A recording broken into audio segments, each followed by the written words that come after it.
of victory and the agony of defeat.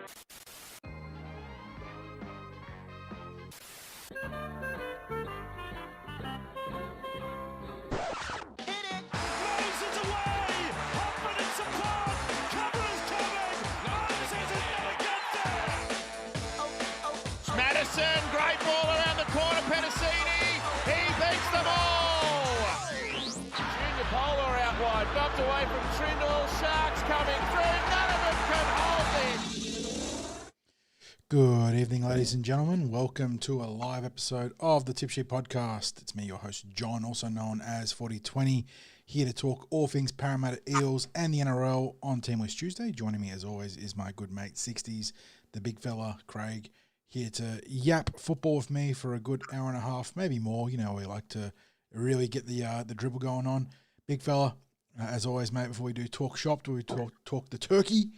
How you doing on this round 9 Tuesday? Yes, mate. I've got, although it's the more recent edition, I've decided that I'll put on the Eels old hoop jersey just to have a bit of nostalgia. I didn't put it on last week when we were playing Manly, but I thought I'd get it out and put it on this week, and maybe, just maybe, there could be some magic fan. Yeah, it's post draft week. I'm still repping my Seahawks. Shout out to Marcus, who's a mate of yours in the SGA, Craig, and also a very keen Parramatta fan as well as a Seahawks fan. He's going to love the shout out, mate. Yes. He's going to love the shout out. We caught up before the draft and had a good yak about Seahawks needs. That was actually the Bulldogs game. So maybe the secret sources mean Marcus got to have the pre-game catch-up in Sterlos. Well, Marcus, if you're listening, we need to see you in Sterlos before the game on the road every week, mate. On the road every week. Come on. Easy drives. Yeah, he's a terrific supporter. Travels from the national capital every game to watch the Eels. So it's he's one of our long distance supporters that just doesn't miss a game. We got a few of those following the Eels. So shout out to all those loyal followers. Yeah, John. There's plenty of Eels news about it. Although it's not really a short week in terms of the football because of the public holiday yesterday. It feels like a short week for the Eels, for the NRL. And, of course, we turn around and we're on Saturday. So it's a 6-day turnaround for Para. And we'll get into all of that. But before we do, of course, a shout-out to our sponsors, Star Partners Real Estate, Auburn, Narellan and Parramatta, Greg and the team, the OG sponsors of the Cumberland Throw. And, of course, the home of the Eels, Parramatta Leagues Club, where you see us every home game in Sterlos with our pre-game chat. We're either chatting with a legend of the game or we're talking about the game itself. It's an honour to be there in the home of the Eels, and Para Leagues always puts on the pre-match entertainment, whether it be for the kids, the adults, whatever. There's something to find at the club, either the outside activations or kicks with the bowling alley and arcade or all the dining options in the club. It's just a great place to be on match day. And of course, the Eels March starts in the car park at the in Parramatta Leagues Club every home game. So all those, shout out again to all those people who are involved in the Eels March and look to bring that bit of atmosphere to the game in every home game. John, also just a reminder to like and subscribe. We really appreciate the fact that we've gone past the 1,000 subscribers on YouTube. We're at 1.1 something K in terms of subscribers. We're getting regularly between 1.5 and 2,000 listens to the YouTube podcasts. So we really appreciate that support. But if you know someone that isn't subscribed, or they just don't know about the Cumberland Throw podcast for whatever crazy reason, put them onto the good gear. Onto the good gear. Yeah, just let them know about it, share it. And also, if there's anyone out there that's potentially a sponsor and would love to get on board with the most trusted Eels podcast, the most comprehensive Eels website that exists, just let us know. We'd be happy to talk with you about our packages. Without further ado, John, let's get into the Eels news. News team, assemble!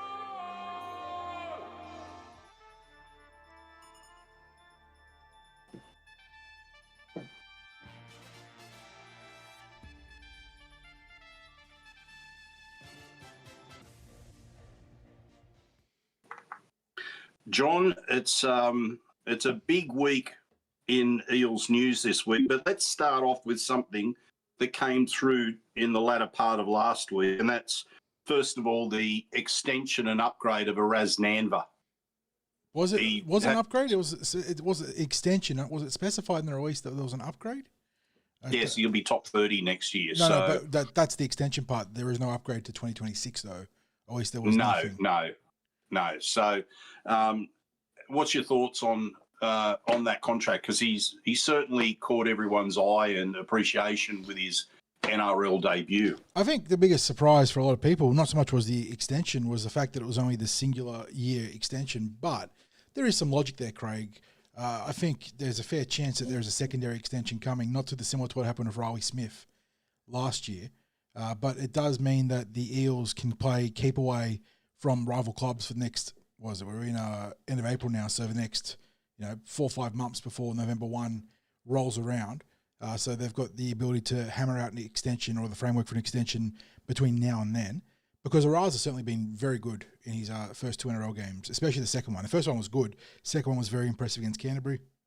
I think, it's always hard because when you talk about players like Araz, you're not projecting to be an NRL star, but you can be a very good NRL contributor. And I think, and there's a lot of spectrum between being an NRL contributor and being a star, so there's a lot of room for him to improve and find his own niche in there. But he's got the physical tools that you want to see from an NRL back. He is, big, capable, had a really confident take in the air against the Bulldogs, some great defensive reads and execution. So I think we've seen some really good opening, baby steps, first steps in the NRL from him. And I think he'll feature in the backline as we move through the season. Obviously, there's some other considerations there right now of other players that are available and players are going to be moving on at the end of the year, and Sean Russell, so that might come into selection consideration further into season 2026. But yeah, I guess the big question people were asking me was, how come it's only the 1 year? And like I said, this feels like a Riley Smith situation last year, Craig, where he got the short-term upgrade and then a secondary deal was then worked out later to having committed to the club for the longer term. Yeah, and that may well be something as well that Araz wanted the 1 year. We don't know in that regard. It does cut both ways, exactly. Yep. Yeah, it may be that he's backing himself. That first of all, the Eels is where he wants to be, but he gets the upgraded to an NRL contract next year, and if the opportunities don't seem to be there, he's only locked himself in for one season. Or so he prices himself up to a better deal with the Eels because he puts on some really good tape. Like there are things that cut towards the player here as much as they do cut towards the club. So yeah, absolutely, it goes both ways in that regard. So really happy to have him extended for another year. I understand why some fans are asking how come it's not longer, but that, like I said, there's logic on both sides of it here. And the Eels, at the very least, they've now got 5-6 months, not quite 6 months. No, it's 6 months, yeah. 6 months to hammer out that extension or framework for an extension before other clubs can officially approach him. John, I'll tell you what I like most about Araz Nanva is his composure. But each time he's been elevated, when he was first elevated up to New South Wales Cup, and then now that he's been elevated to some games in the NRL, it was never a stage where he looked overawed. He was composed in what he did and in both his reads in defence and also his involvement in attack. I don't think we could have asked for more from him in the 2 NRL games that he's played, and I think it's a really solid signing to have him remain an Eel at the very least for next season. I guess the other part of that, and that's where maybe you can draw a parallel with Riley Smith, is that he would be available to sign with another club from the 1st of November, the end of this year. So it may well be that the Eels jump in, depending on what happens between now and the end of the year, or how Araz feels. They might jump in and extend again before the end of the season. But let's just take it one step at a time, be happy with the signing as it's happened. The other thing which I only wanted to touch on briefly, because it's just a rumour, is the Milky Jenkins rumours that were just flooding in from everywhere last week. When you get a rumour, it seems to get a life of its own. And the only place where I was seeing anything about the signing was pretty much on social media. I'm not hearing any whispers at all from around the club itself. Who knows, he could be going to sign with the Eels, but I think people get excited way before the event. And with respect to Jenkins, he's on probably a base grade contract at the Panthers. It's likely that his preference would be to stay there, but there's also the reality that they may not have the money to be able to keep him. So he's definitely an informed winger. How much of that is based on the Panthers team that he's a part of? How much of it is his own improved form? It's probably a combination of both.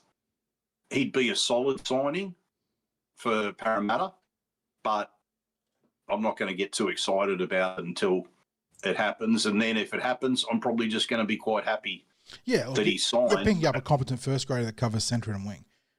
Yeah, it is what it is in that regard. And he's in right now probably what's going to end up being a career best vein of form on the back of that dominant Penrith backline, where he just went, 5 weeks in a row scoring doubles or whatever it was, whatever ridiculous stretch he had until that game against the Knights where they scored 34 points or whatever it was and he couldn't get a single try. He up to 16 tries or something absurd. Something absurd. 14, 16 tries. His rate pace is for 40 tries in the season or something like that. It's crazy. The Boars found him consistently in the right place at the right time, and he's been obviously the big beneficiary of it all. But like I said, if the Eels end up getting Thomas Jenkins, I would be, that's a really good 6.5, 7 out of 10 signing. Bolsters your backline, gives you the option to play him at centre or wing, because everyone sees him as a winger right now, but his career splits, I think it's 110 games played, 60 of them on the wing, 40 of them on the 40-something of them on the centre, and then 4 or 5 on the bench. So he's got genuine two-position backline versatility there. But like you said, Craig, right now it is the very loosest of rumours. They had some momentum on socials, but I don't think I've seen anything credible from at least any credentialed journalist or any Parramatta insider. So not to say that he couldn't end up in the blue and gold, but he's going to have a hot market on the back of that career best form. And you got to think, like you said, Craig, Penrith would like to keep him. So there's some other gears in motion there. But even then, he's probably going to have a very inflated free agency evaluation, I think. Yeah. And look, there's no doubt he's changed his body shape in this season. He's a bigger unit than he was when he was previously at Penrith, because he spent a year at Newcastle and was nowhere. Yeah, I see in chat the BGA podcast talking about how he failed outside of Penrith. It is a risk. Yes, absolutely. And that's part of the sort of process of talent evaluation when you're looking at a player that excels in that Penrith system but has shown struggles elsewhere. Not to say he couldn't be successful at Parramatta, but that definitely has to weigh into your risk evaluation assessment. So, yeah, it's definitely a primary consideration there. Now, John, I thought we'd go to the injury ward before we talk about the team list. But has it actually been updated? Because we do have a new injury post, but there's nothing substantial in addition to it, which is really nice. No Dylan Walker featuring there. We've also had Jonah Pezet and Jordan Samrani removed. They both will feature in Team List Tuesday today. But yeah, so we've got 2 seasons. And there's no Will Latu added. No Will Latu. We're chasing that one up because Will, I'm surprised he's not on the report because he is a possessor of a top 30 or development contract.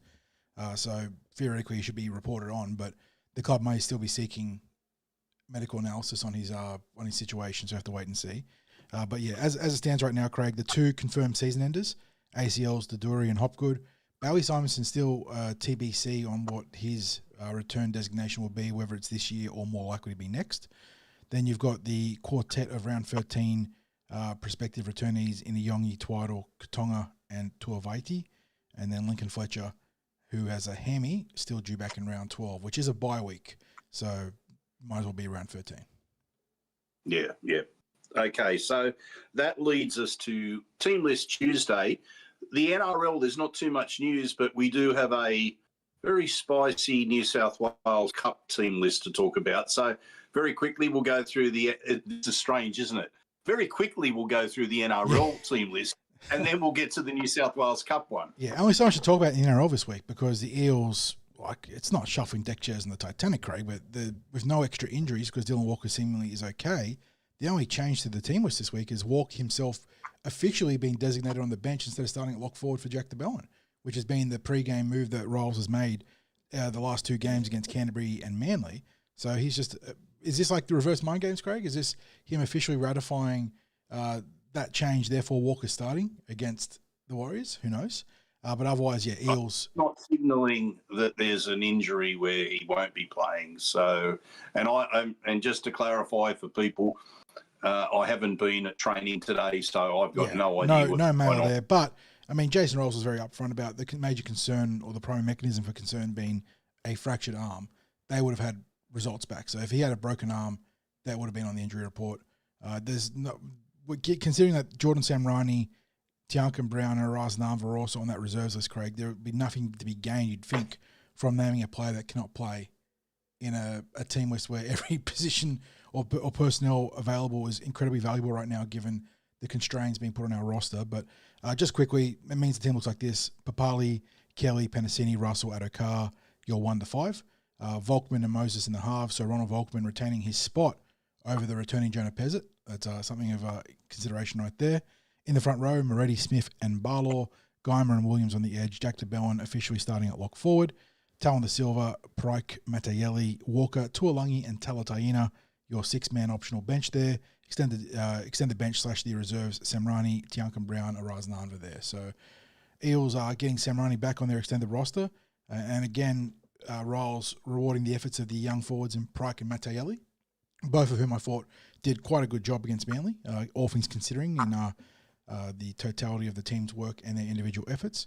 But otherwise, yeah, the only real change this week, Samrani extended roster, and then the official swapping of DeBellin and Walker, so we can move on from there. Yeah, and I think when it came to both Saxon Pryke and Tony Matayeli, Tony, I thought, brought some nice physicality. Yeah, I really liked the work he did. He had some strong carries. There was some nice work with Dylan Walker as well, like some good synchronicity between the two of them there. The week before against Canterbury, he did a lot of defending with not much chance to run the ball, and he defended really well. And in this game against Manly, got more opportunities to carry the ball. And I think he's, for a bench forward, his involvements were fine, and his rate stats were pretty good too. Let me just pull him up quickly before we move on here, because he was billed. Where are we here? So, yeah, he came out with the bench, 8 carries, 73 metres, so a tick over 9 metres a carry there, 32 of that being post-contact. Defensively, 16 tackles, 0 missed, and a pair of ineffective tackles. That's really solid off the bench. Likewise for Saxon Pryke, 9 carries, 70 metres, so a little bit less efficient on the running metrics there than Tony, but still perfectly reasonable. And then he had 34 tackles, 2 missed, 2 ineffective, so huge defensive involvement there. So the two of them, young forwards, they're not babies. They're well and truly Flegg graduate level now, but they've put in the hard yards, and you're starting to see some dividends from in senior football now. What I thought was interesting was it seemed to me like Riles injected Saxon Pryke into the game with a second stint where he wanted the ruck tightened up a bit. Tightened up a lot. So I think he put him on as a defensive player, and the stats from last week and this week would back up that sort of assessment of Saxon. Let's get to it, mate, the New South Wales Cup team list. Just quickly, there is a bit of discourse in chat asking us about the back line. Some people were asking about what we think about Brian Kelly, Craig. Great production on the ground, but some errors. Where does that fall on your sort of spectrum of selection protocols? Do you think he's doing enough to warrant his spot in the team, or would you look elsewhere? And then some people also commenting, I don't really think this is an attack on him, but people mentioned that Russell had a bad game against Manly. He did. It was for the player he's been the last 18 months. That was a fair outlier of a rough game for Russell. Yeah, it was. And Sean Russell's got the runs on the board in terms of probably a season and a half of very consistent football, like very consistent football. When it comes to Brian Kelly,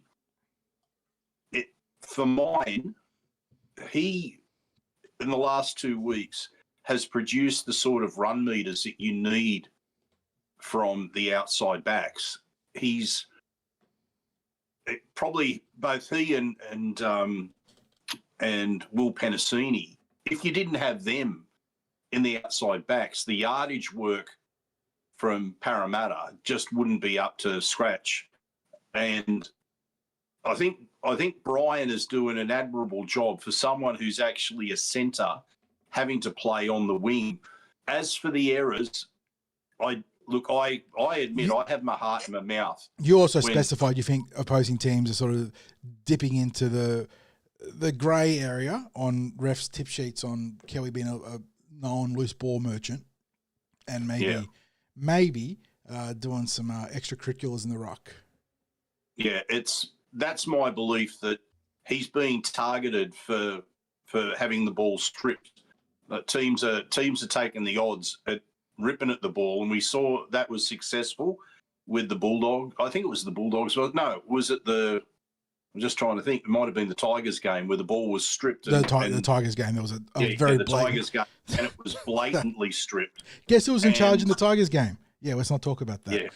Yeah. Look, I'm still gonna talk about that bloke, right? Well, and we're not gonna make excuses or anything like that. But he needs to be spoken about. But so my thought on Brian Kelly is that, I have my heart in my mouth every time he goes into a tackle, but I also think he's being targeted by opposing teams for the strip. But from the perspective that, as you just spoke about there, John, that the refs on their tip sheet would probably have that he's known for a loose carry. So if the ball pops out, there's and every chance. And you're unsure, rule knock on. Yeah. And I think that if you took out those couple of errors, you'd virtually be giving Brian Kelly a 9 out of 10 for his performances. Maybe a couple of times he comes in off the wing when he should stay he out. He was better. He was better about that against Manly, but that's definitely an issue. Where again, one of my biggest bugbears in the NRL. It's not a Parramatta issue; it's an NRL issue. 2-on-2 situations, the centre has to win his 1-on-1. Like the winger should not make it a 2-on-1 by virtue of just coming in. Look, Kelly doing a lot of great stuff. Unfortunately, the errors are muddying the water a little bit for him. But building on from that, I saw a question from Josh who was asking along the lines of Richard Penasini. He's obviously back just one game, but it was a very good game in reserve grade. If he stays healthy, would you explore Richard on the wing at some point, potentially for the Parramatta Eels? If he keeps producing those sorts of performances, he'll be demanding that from the coach. The coach won't be able to ignore him. So it won't be a matter of what we'd like to see happen. That's just the reality. If someone keeps producing, they start to create a reason to consider them. And if the first grade team, if there are players that aren't producing, well, Jason Riles has shown, and it's maybe being seen via the team lists that you're about to read out. Because he would give him a shot. The other one too, John, is Jordan Samrani. Now that he's back from injury, absolutely going to be a factor. At central. He becomes a selection factor as well. Yeah. So thankfully, then you've got options that are there in New South Wales Cup, but most definitely, Richie Penasini is a talent, and as you've said many a time, John, the main issue he's had is availability. The best ability is availability. Mm-hmm. So as long as he stays healthy, keeps producing as he did on the weekend in New South Wales Cup, then he makes himself a selection factor. And that's basically what every player in New South Wales Cup needs to do. They make themselves a selection factor. So they're putting their hand up for the coach and saying, I'm ready when you want to bring someone in. I'm ready. I'm ready to go. So we'll see how he produces or continues to produce over the coming weeks. First game back, it was a mighty performance, but he needs more football than 1 or 2 games in New South Wales Cup. He needs to put together a string of performances so that the coaches know, well, he's moved past any injury issues. And, so speaking John, of that cup list, this is a special request by the big fella, but had to go out and grab this one from The Mask. That's a spicy meatball. It's a spicy team list in the New South Wales Cup. The Parramatta Eels making some big-time changes off the back of a win, no less, too. So this isn't like a reactionary, hey, we lost, let's chuck everything out and bring in the new players. This is a concerted, calculated call to promote these young players. We've got a whole ton of change to get through. But at fullback, it's Brad Avery. Had a good game against Manly. He's had a bit of a mixed bag this year, Craig, but it was good to see Avery have a nice, positive game. He's certainly got some talent. Just got to iron out the inconsistencies in his game. Jake Tungall was the captain, by the way, on the weekend. Yes, I saw that, yeah. Tungall, he reprises his role, as always, on the left wing. And you know what it does? It rekindles the memories of Warren Boland captaining for Western Suburbs on the wing. Yep. Warren Boland, the ABC caller. Yep. In his playing days, a captain from and the most unlikely player to be captain in that particular Western Suburbs outfit, because they were basically street brawlers, and you have this eloquent winger who goes into a career of broadcasting, being the captain. Who would? This is a question for chat. I see Rugby League Histories in here. He might know. Who is the most recent winger to have the C in first grade to add to their name? I'm trying to think of like South Sydney wouldn't have done it with Johnston. There's that's an interesting question. Hang on, we're dropping frames now, guys. Give me 1 second. Let me just check. Yeah, there was a little bit of a lag with you earlier, John, at the start of the podcast. Yeah, but we weren't dropping frames until now, so give me 1 sec. I'm just trying to get back here. Chat, are we coming through okay still? Because the YouTube studio is not liking it, but the West Tigers did have 5 captains. So Jack at the Dogs, did he have the C on his name? There you go. That'll be a good answer. Okay, let me just. We're still dropping frames. It's probably doable enough to push through, I guess. Okay, so going through the rest of the team, though, while I get some more answers from the winger with the C. Thanks, MM. Yep. Okay, thanks, AJ. Yeah, no, the notification's gone away now. I think we are stabilising. Alrighty, so back to talking football. We mentioned wingers with the C next to their name, Jake Tungall being the most recent Eel, at the very least, to have that honour, at least in reserve grade. He's on one wing opposite of Richard Penasini on the other. We talked about Richie Craig, but it was a 200-metre free try effort against Manly, so a great comeback from injury. Now, the challenge for him literally is as simple as please stay on the park, Richie, and you'll put yourself in NRL consideration. We've got Jordan Samrani and Araz Nanva in the centres. So Samrani named on the extended bench in the NRL, but projected to play in reserve grade this week, Craig. No surprises there. Working him back towards match fitness, and Reggie's not rushing back in the first grade. Probably the prudent path of action there. In the halves, though, there is a surprise. Lorenzo Talataina at 6 this week. He'll be working with Jonah Pezet. Came back from a hamstring injury in first grade. Ronald Volkman preferred to Jonah. It was the popular call in chat when we polled it last podcast, Craig. And it feels like the coaching staff have recognised Volkman's efforts both in attack and probably especially defence, where he's really put his body on the line. Oh, don't you know they listen to the Cumberland Throw podcast, and all our pollers and tipsters. Reaction, John. Yes, exactly. Yeah, we know that. Yeah, clearly Jason Riles, in between his press conference, he'll just be on the phone watching. Come on, boys, come on, get the show on, hurry up, let's talk football. No, but look, it's good to see Volkman's efforts rewarded, Craig, both offensively but especially defensively for all the effort he's putting in. That I know it didn't change the result, but that try saver on Ruben Garrick should not be undersold. And I think those sort of efforts are what the coaching staff are craving right now across the park. So well done to Volkman. And also, look, I know Pezet's been a polarising figure for the Eels, Craig. It's a hamstring injury. They can be tricky too. Let him come back through the cup. Don't put too much pressure on him. he can build his confidence up in Cup and then be back in consideration for an NRL berth down the path, whatever.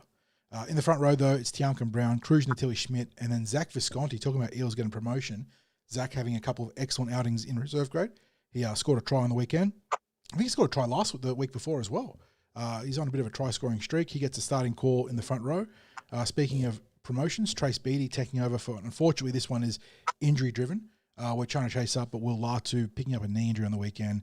Trace, who's been very handy off the bench for the Eels, playing centre and back row in the last couple of weeks, comes in here for start. Another young back rower in Josiah Funarayuta is on the opposite side of the field. He's been a fixture there this year. And speaking of fixtures, Tyrese Lakini having another great game on the weekend. 200 metres on the ground for Tyrese, a ton of tackles. Really starting to build in some tremendous form there for the young forward, who is still Flegg eligible. That one sort of flies under the radars. He dropped back to Flegg at one point this year. So really good year for Tyrese thus far. Great to see. Then it's real spice in the bench, Craig. Jack Hudson, I believe this is his Cup debut. So well done to Jack. He's been very good in the Flegg. But then a pair of SG Ball eligible players this year. Chris Petrus, this is a Cup debut for him. But Ryda Talagi back in this grade where it was his stomping ground last year, Craig, all the way through to that grand final qualifier. And then Joseph Nora, it's the half, like the actual halfback utility, because the projection would be here is that Lorenzo Talataina would play 40 minutes and then back up onto the first grade bench, which is what he did last week against Manly. And that's the unfortunate reality of a or the curtain raiser game for the New South Wales Cup, is that some of these players get weird playing time splits. But it's a spicy team. Yeah. You like it? Absolutely. Absolutely spicy team, John. I love it. Quick comment. People might have noticed, well, people wouldn't know that in the green room, you were watching Jason Ryle's press conference and waiting for the press conference to end so that you could start the instant reaction at a time we tagged out, exactly. When he could tune in. It'd be so unprofessional for the coach to have the live stream up during the podcast. Can't do that. No, we can't do that. We've got to look after the coach and let him get his TCT content yes. away from the cameras. John, first of all, just addressing a couple of those selections, I think not selecting Pezet this week in first grade is the best possible move that could be made, because you can be sure that those huge Warriors forwards would have been targeting him defending out on the edge, and having him come back from injury and facing that sort of bombardment in his first game, I think it would have been unfair to expect anything of him in that game. You've got a player that's just starting to build a combination with Mitch Moses in Ronald Volkman. Volkman's familiar with the Warriors, as we know. So there's a little bit of incentive in playing against a former club there. And I always like pitching a player against a former club. I think there's something to be said for that. But back to the New South Wales Cup team list, Visconti. Man, I've got a lot of time for this bloke. When we were raving about the Jersey Fleet team and their early season performances, and I said that in signing a whole group of players from a range of clubs, that they might have picked up a few unexpected gems there, and I think Visconti's one of them. I really do. I know that AJ has got a big rap on him. We've messaged about Visconti because he originates from the Roosters. Yep. And it was just a matter of the numbers worked against him at the Roosters in terms of the forwards coming through. He became surplus to needs, and here he is finding himself in a New South Wales Cup starting spot. And he's made every post a winner so far, being young enough to start in Jersey Flegg, making an impression in Jersey Flegg. In fact, he looked super confident in Jersey Flegg. He turns around, gets elevated New South Wales Cup, looks super confident doesn't drop in New South Wales Cup. Yeah. I think he's one to watch. I honestly do, John. It's I think the Eels are probably, from a club perspective, a middle forward away from where they want to be in terms of the strength of the pack. And we've already got the signing next year of Sewer for just adding a little bit of power and aggression to the pack. So, but when it comes to depth, I think we're not too badly off. And when you throw in Visconti into the mix, it's why it feels like recruitment needs to really find the premium additions, because the players coming through, I think there's definitely talent and depth there. Guys that could, if they've got the senior pieces around them, could hit the ground running in higher grades. But that's why you probably want at least one more really good pack addition, probably a middle, and then obviously a gun centre would not go astray either. So. That's the challenge Jonah, for recruitment. Can I also say too, I thought Ryda Talagi had a really dominant performance in the middle last week for Jersey Flegg. So he's again going through the grades as he did last week. Ryda, Jersey, New South Wales Cup. I think Ryda, we've talked about in the past, he's the kind of talent that just rises to the level he's at. So you park him in SG ball, he's going to be a very good SG ball player, but maybe not the game record you'd think he would be. But you put him in New South Wales Cup, and he's going to start playing to a plus New South Wales Cup level. So I think that there's obviously untapped potential there for the young man, and he just gets better every grade he goes up. So I like this call. Ditto Chris Petrus, making a big jump there, Craig. I mean, everyone knows that Petrus has been a blog favourite ever since he joined the club. And AJ's in chat there too. He got to see Petrus pretty well in that recent grand final clash that we had with the Roosters. He's gone from strength to strength. He's almost like the prototypical NRL back rower, isn't he? Just that, tall, well-built physique. He runs, offloads, breaks tackles. Big raps on him. I suppose the concern is, given that we're going to talk about the Chiefs very shortly on the other side of the podcast, he does have the very, very strong lineage ties to PNG. Can the club fend off the Chiefs? Because that is such a great acquisition for PNG to bring in a gun young PNG talent like that. Can the Eels fend off the tax-free boys up north? Yeah, John, I think you're dropping frames again now because you certainly get at my end I'm getting the robot sort of sounds with your voice and blurring of the screen. Chris Petrus also had a really strong game in Jersey Flegg last week. It's no surprise that those fellas got elevated. I also have the feeling Jack Hudson may have had a New South Wales Cup appearance or two for us under his belt. I just had it in the back of my head that he might have played last season. He got a game last season, if not at some stage this season. I'm not sure it's his debut. I just have it in my head. He hasn't got a. Yeah, I know, Josh. Yeah, I think it's my internet, unfortunately. We've got very minor frame drops. I just think that the internet's been a little bit spotty right now. Hudson hasn't got a New South Wales Rugby League profile. Let me just quickly go here.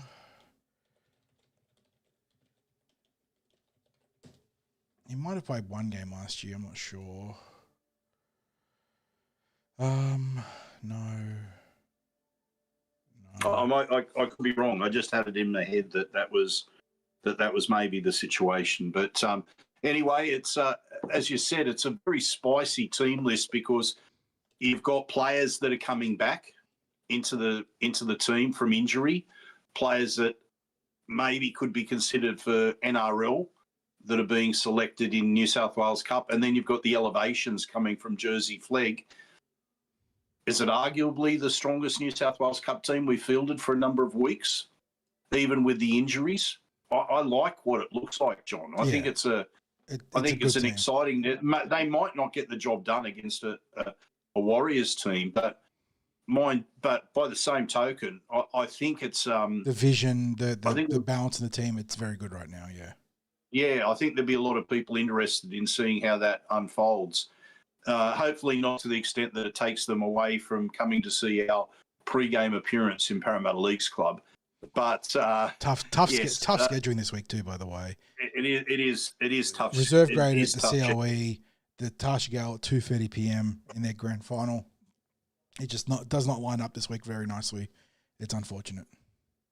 Yeah, so now we get to the Jersey Flegg, which, as you said, is on at the centre of excellence at, I think it's 11 a.m., isn't it? Yeah, it's the doubleheader there, 11 a.m., 1 p.m. Flegg Reggie's at the COE. Yeah. So whoever's backing up, whether it's Lorenzo or someone else, from that cup game. They've got to get in the car and get out the Parramatta, not in a huge rush, but not in a comfortable rush, comfortable pace either. But Flegg looked like this, Craig. Corey Lee's the fullback. Muhammad Al-Madine and Druzil Taula are on the wings. Siamani Lealuai having another great game. I think he still has a C next to his name with Harley Walker in the centres. But yeah, really good game there from Siamani. I think he got a hattie against Manly. You got Cam Bambut and Cade Mujali in the halves. Bo Lucian is back this week. That's really nice because it makes up for the loss of Ryda Talagi to the New South Wales Cup. He partners Big Geordie Miller in the front row. Lachlan Koinakis gets the call to start because Jack Hudson is up in reserve grade. We see another starting debutant here in Sterling Fa'amui. He's been a really great pickup for the Eels in the SG Ball. Was 18th man in Flegg last week. Now gets a chance to start on the edges this week, so well done to Sterling. Callum McMenemy on the other edge. Speaking of outstanding SG Ball players, Jackson Corner, another player that was close to the best on field against Manly, Craig. Can't imagine he's too long for Flegg, but for the time being, starting at lock forward, and another chance to impress there with the 13 on his back. We've got a whole swag of SG Ball players on the bench. Wesley Tongamoa making his second Flegg cap this year. Steve Nunn likewise, making his Flegg debut, I believe, is Big Billy Farnene coming out of the SG Ball. Then Lennox Rosati rounding out the bench. You've got two reserves named in Marcus Ofanoa and Devontae Vivella. How about Devontae's situation, Craig? Comes in, being forced to play play cup on the back of injury.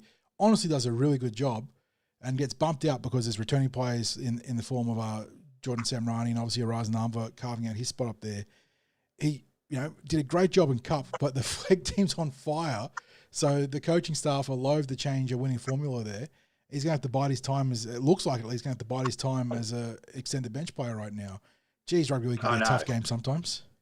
Oh, it almost defies belief, doesn't it, that you would be a strong performer in centres in New South Wales Cup and then not even be able to force your way into the 17 in Jersey Flegg when it's a tough gig sometimes, mate. Drop back a grade. So, yes, John, you've got the continued elevation of SG Ball graduates, which we expected, and the continued form of some of those Jersey Flegg incumbents. Last week was an absolute massacre of Manly at St Mary's. Mm-hmm. It was quite some of those tries that came one after the other in the first half. I was blogging it, and let's just say I was about 4 minutes behind. I sent you the cheeky text message saying, good luck, mate. Good luck. Yeah. When your text message came through in the middle of the try scoring, it's like, good luck keeping up with this, because it was literally tries being scored from the kickoff. And it wasn't just the tries being scored, but they were straight into the attack from the kickoff. So trying to keep up with the action. You and I have different blogging styles. John, you give a lot of detail in being able to keep up with who the identities are and descriptions of the play. I tend to try to give a broad, the luxury, less detail. Luxury of being full QWERTY keyboard as opposed to being on the mobile device, though. Yeah. So, but yeah, it was where I try to add the detail is in the try scoring movement, and that always slows me up, and I rely on the kicker taking a long time for that to catch up. But when the breaks come from the kickoff or the action starts straight away from the kickoff, then I'm shot. It's so bad. You're at the game, I'm forever going, like, what happened? You're stuck paying off your interest payments on your mortgage and not doing anything on the actual debt itself, and that sort of stuff happens. It's so frustrating. I mean, as much as you want your team to win, Big Bart, the scale of like calling updates goes, the worst thing is getting your backside blown out. You don't want to be smashed. But then it's your own team doing the blowing out because you're struggling to keep up. And then obviously, you got the closer competitions above that. But yes, the big offensive explosions for the Eels can be very frustrating sometimes when you're trying to blog it. But yeah, I really like that Flegg team, Craig. I really like the Cup team. Hell, I don't even mind the NRL team, all things considering. I think the Eels are probably putting out some of the best sides they can at each level right now. I know there's some, in the NRL, some people will argue Brian Kelly or other people over Brian Kelly and whatnot. I know I've seen some people being critical of Charlie Geimer because of a lack of offensive production. I think that's also just a factor of being that the back row is quite hodgepodge makeshift right now. I think Charlie's just he's more of a middle forward these days than he is an edge forward, but he still has the capability to play out there. And I think you're seeing the results of a guy that was not the primary, secondary edge forward in the team being thrust out into a makeshift back row. So, yeah, there are some changes you can maybe do at the NRL level, though. But I really like the Cup and Flegg compositions. And we've got AJ gave his 3-2-1 from the weekend. Said it was 3 for Avery, 2 for Visconti, and 1 for Penasini. Yeah, that is a tough field, AJ. I thought that they were all very worthy for points consideration there. So fair play. That's a very good rating from AJ. I can't argue with that. It was solid performances from all of those players, and Avery probably had the greatest impact, but Visconti definitely brought the physicality in the forwards. So, John, just moving on to the final thoughts about the NRL on the weekend. I always like to let the dust settle for a couple of days and reflect on what happened with the Eels. And I think it's fair to say, when you've got the number of players that we have that have limited NRL experience, that with the rules as they currently are, and I've got a little bit to say about that in the schooner of reality, but with the rules currently as they are, with the interpretations that are made, that matches have a chance of getting away from teams in every game. And we had that period of time straight after half time. As I said, we've got a relatively inexperienced team, and I think it's just hard for them to go for 80 minutes on a weekly basis. Yes. It was disappointing that we had some of the mistakes, and as I said in the instant reaction, you can't be credited for a missed tackle if you're actually not there to make the tackle. And we had some instances where there was just nobody around the ruck to make the tackle. So yeah, you had, say, an A defender engaged going one way and the B defender being a distance away and not reacting to a play that was happening beside the ruck. And it just seemed to be that it was, it got really ugly for that 20 minutes. And it seemed like we weren't going to find a way to battle out of it. And whilst we didn't stage a comeback as such and make a match of it, I took some solace in the fact that we didn't to get away from us. Like it didn't blow out, and we did in fact score some late tries to have a bit of fight in the game. And I think in that perspective, there's no talk of winning a second half or anything like that. It's just a matter, because we didn't, but it's just a matter of having a bit of pride in the jersey, which I think we showed. I think there was fight in the team when all was said and done. And you can say not for 80 minutes, and I can't disagree with that. But when the chance was there for the game to get well away from us, like embarrassingly, they found something. And they have to use that to take them into next week. And I don't think it's a matter of Manly went off the boil or anything like that, because I think Manly probably were there for the taking, and we made too many errors and we had too much run of possession go against us at a time when maybe we always seem to be vulnerable. And John, I have to say it wasn't the determining factor, but Peter Goff is not a first-grade referee. He does not. There is something about the way that the Eels play that he does not relate to. He does not. I can't say appreciate or I'm trying to think of the right word, but he has difficulty with us for whatever reason. And so many instances on the weekend, like that deliberate header. How does a referee not know that rule? When you get players and spectators not knowing rules, like immediately coming to mind. And we were asking the question, is that legal? And we got the advice straight away. No, it wasn't. It wasn't legal. in fact, can be penalised. And I think the NRL's come out since then and made it clear that if you deliberately head the ball, that it's a penalty.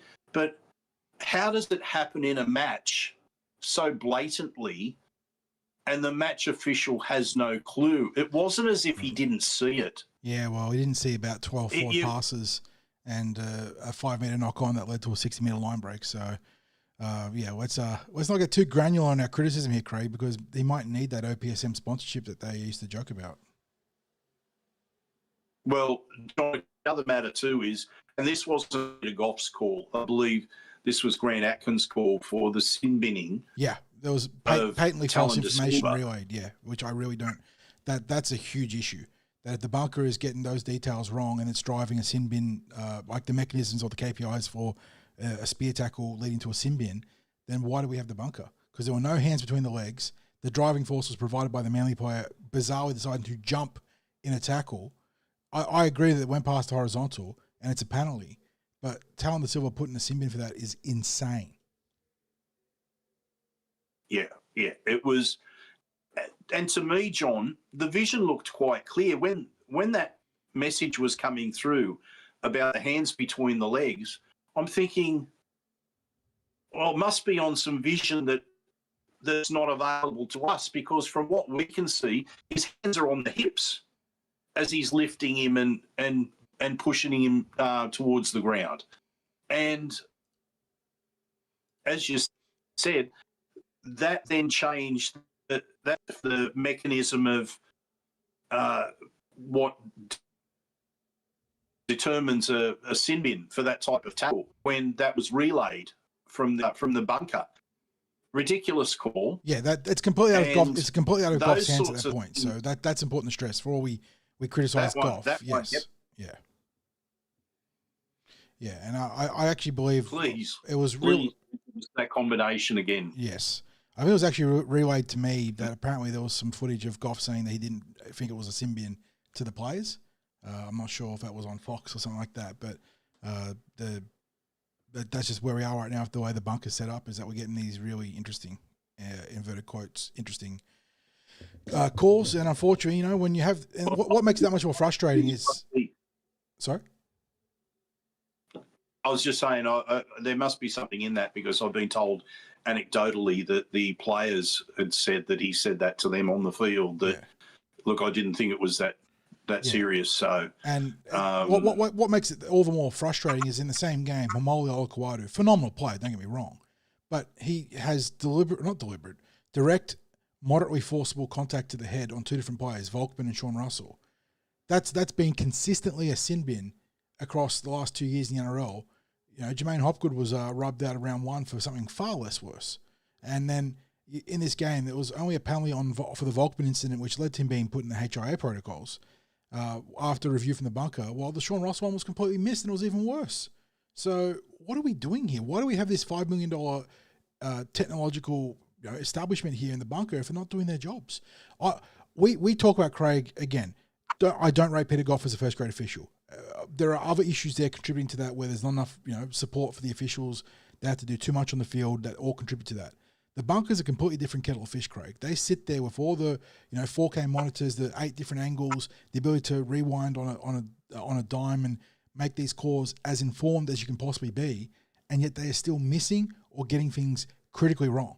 So the rot runs deep when it comes to officials. And too often, John, you can accept human error. You can certainly accept human error on the field to a point, because the game is happening so fast. There's no breaks. If there's no breaks for the players, there's no breaks for the blokes in the middle. Yep. We went through a period of time where the pressure was taken off by having 2 refs out on the field. And strangely enough, at the very time that the NRL introduced rules for the 6 again, where probably you need a second official on the field, the NRL reduced the number of officials on the field from 1 to 2. And so the match officials are having to deal with a faster game with a whole range of different rules and interpretations that are part of it. They are being set up for failure.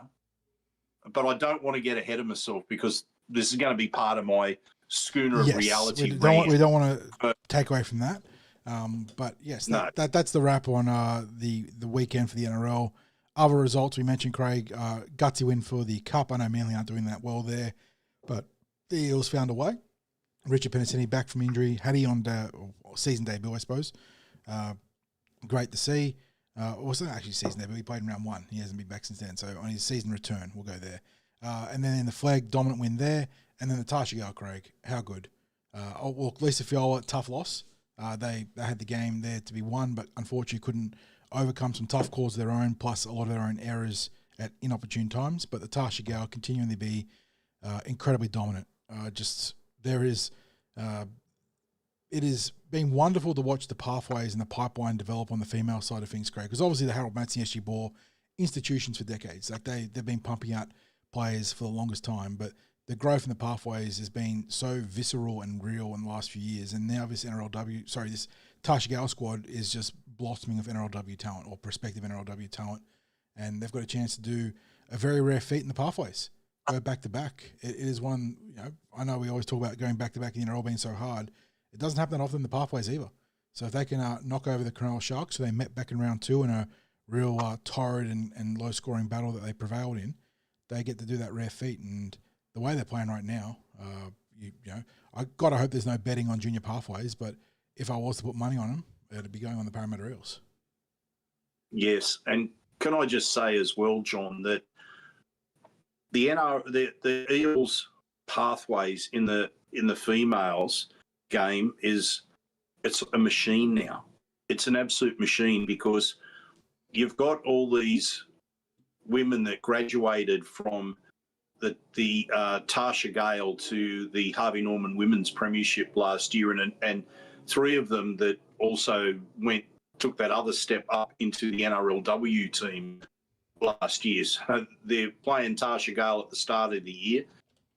They're playing NRLW almost from the start of their season as well. I think there was one or two that started from the start of the season. I think Tess maybe was there from the start of the season last year. But and then some of those players were back from Harvey Norman into the Tarsha Gale again this season. And in fact, in the case of Fontaine. Of Tafunga, where she's come back from NRLW to Tarsha Gale. It's actually, that's quite extraordinary to come back from NRLW to Tarsha Gale, but because of the limited seasons in the NRLW, they need to get their football in. So if they're age eligible still for Tarsha Gale, they play in Tarsha Gale. And now you can see that there's a number of young players who will go a second season in both the Lisa Fiola and the Tarsha Gale next year. And then you can see those girls that are in the Lisa Fiola who are now about to step up into the Tarsha Gale, so that you know that both of those teams are still going to be strong, really strong next year. We maybe don't know too much about the development squads, how they're progressing for those that will be elevated into the Lisa Fiola Cup next year. But as I said, you can see the mechanisms are there and that they're just going to be pumping out potential NRLW players. The problem, of course, will be that producing such quality players, they won't be able to keep them all. That's the sad reality of it. But what will get interesting, John, is that you've had the pioneers of the Parramatta team in the NRLW the last few years. At what point do they happen to get squeezed out by some of the young talent coming through? Yeah, and it's the club ready to make those tough calls at the right time to get the right players in there. Yeah, there's a lot of delicate balancing to be done because you need the experience at the top. We know you can't just throw 17 young players into first grade. You need hard heads and experience to guide them. You need the middle age bracket players there too to be steady influences. So getting that balance right is going to be really, really interesting. And Peter's asking us, what are people's thoughts? We win an NRLW premiership before we win an NRL premiership. That's a fair question. The way things are set up right now, The crashing waves of talent on both sides, both male and female, are going to give both teams an injection. But given the injury woes in the NRL, I'd say the NRLW probably a better chance of winning a title this year. So less teams as well. Less teams too. Yeah, shorter competition. So striking a rich vein of form carries you so much further. So yeah, it'd be interesting to see how that plays out. But I'd like to think that the NRL side of things stabilise back into this year into next year and can get right back on track with some good recruitment on top of the Jaden Sewer signing. But yeah, I think if you're talking about just this year, the NRLW are a much better chance of taking it all home as opposed to the NRL because of things beyond their power, among other things too. But yeah, that's the weekend wrap, mate. I think then that segues into the last now. bit of news, exactly, because there is some big news this week, Thursday night. What's happening, mate? Yeah, so we've got the women's state of origin, and we've had 4 Parramatta players that were selected for the New South Wales and Queensland squads.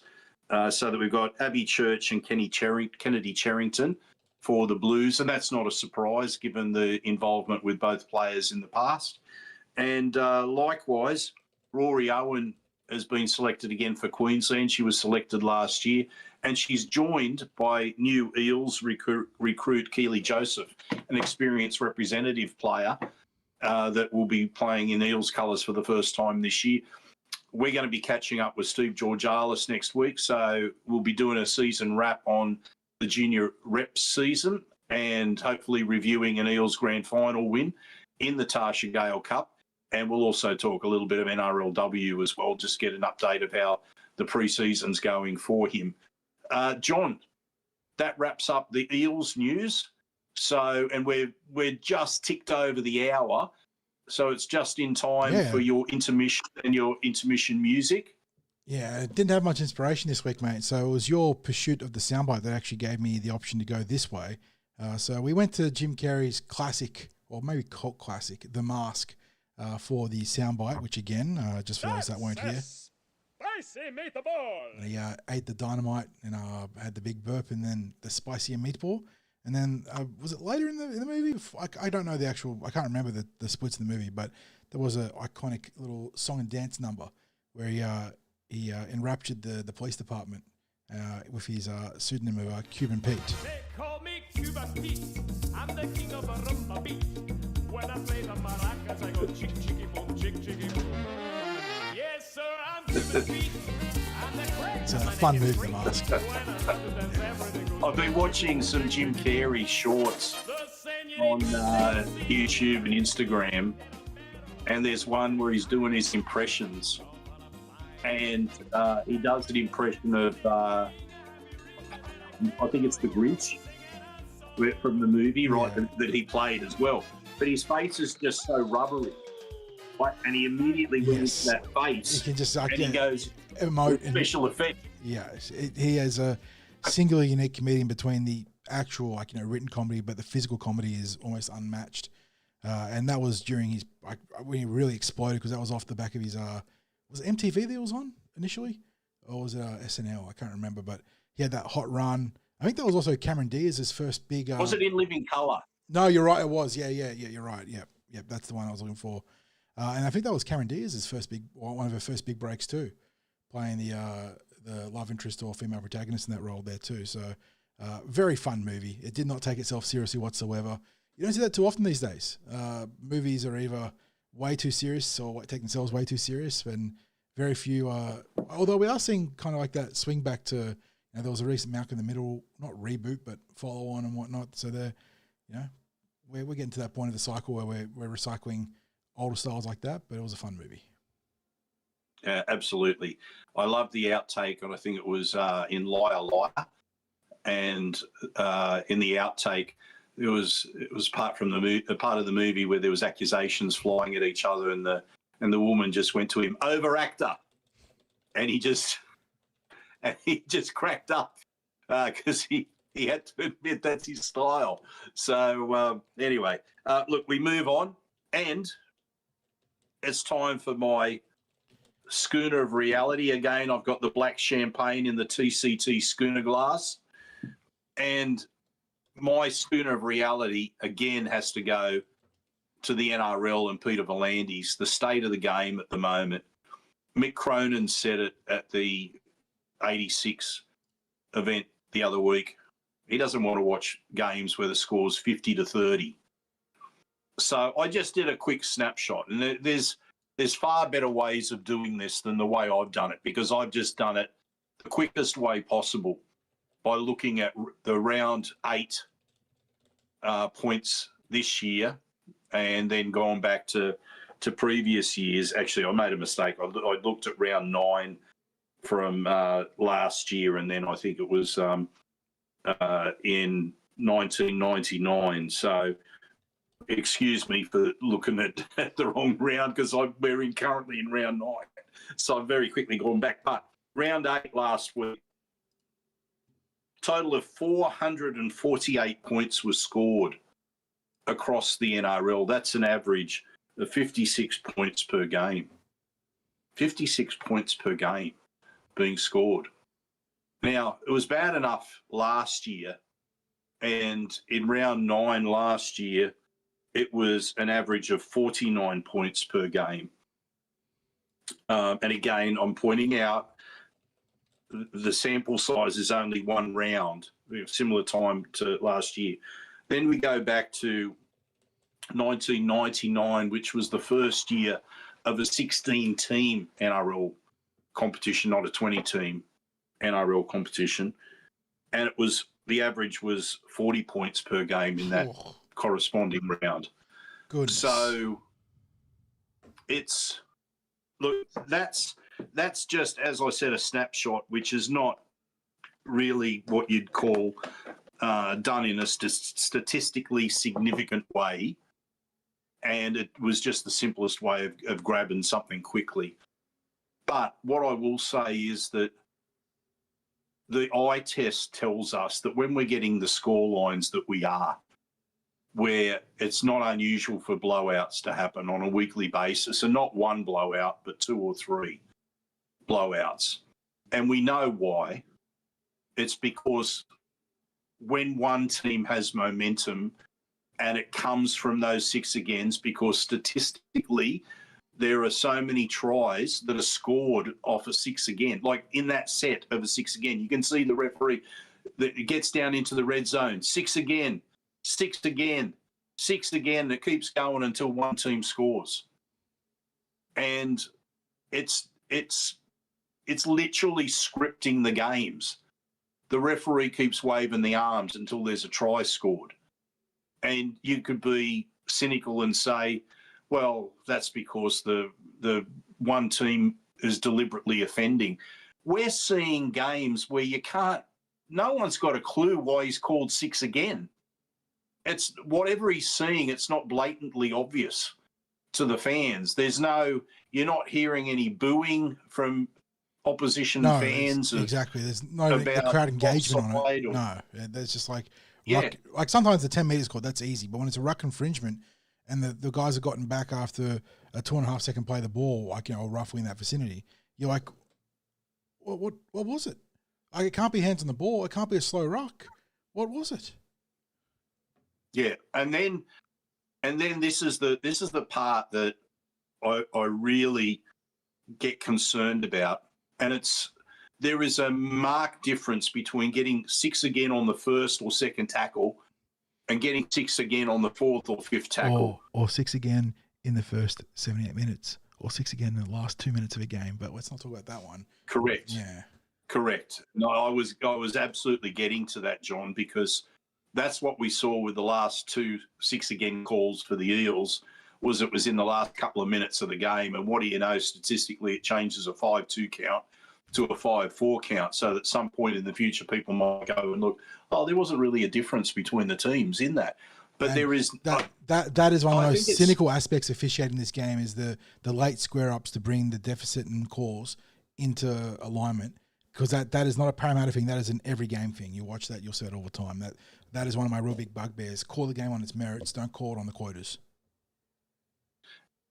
And I don't know how you would go about recording this, but I think it's worthwhile for NRL statisticians to start looking at the 6 again calls that happen late count versus 6 again calls that happen early count, because when you get strings of 2 or 3 6 agains, and they well and truly happen, 2 or 3 6 again calls.